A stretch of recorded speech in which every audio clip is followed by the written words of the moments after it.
You're looking at part of the Shanghai International Film Festival. More than 37,000 films from 100 nations are in competition for the Golden Goblet Award.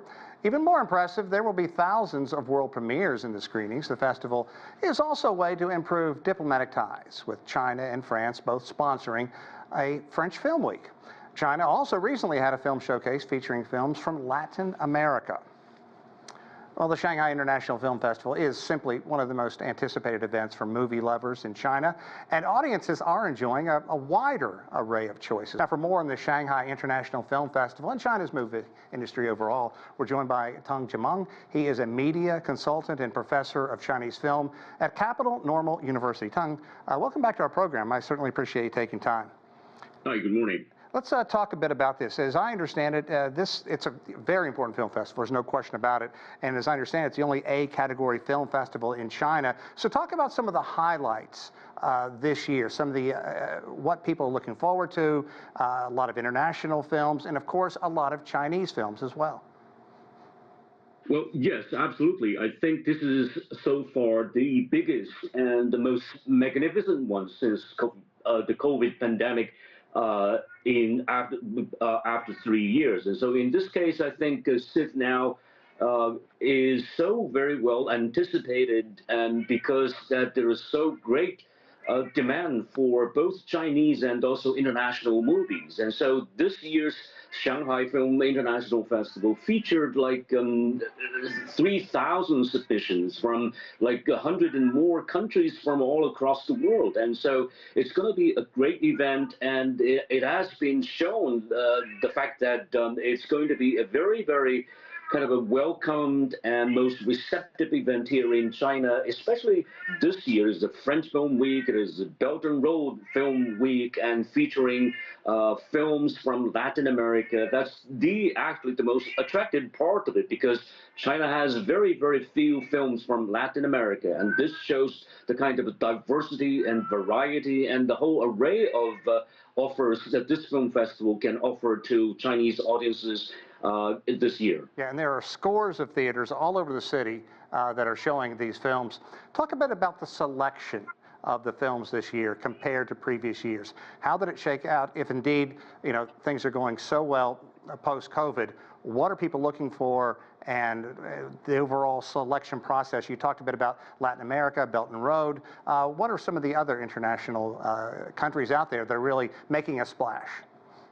Well, first thing first, I think CIF has been a very, very important venue showcasing international film premieres. And this is actually the greatest advantage of this film festival in terms of allowing viewers from all across the country and perhaps from all across East Asia to watch international films from from many other different parts of the world. And so international participation. Secondly, I think there's also this focus on Shanghai and Chinese, and particularly Shanghai film, especially this week. As you can see down the lineup, you can see the kind of cultural and also the revolutionary historical films featuring this Shanghai-themed films, focusing on especially some of these films made during the first 17 years.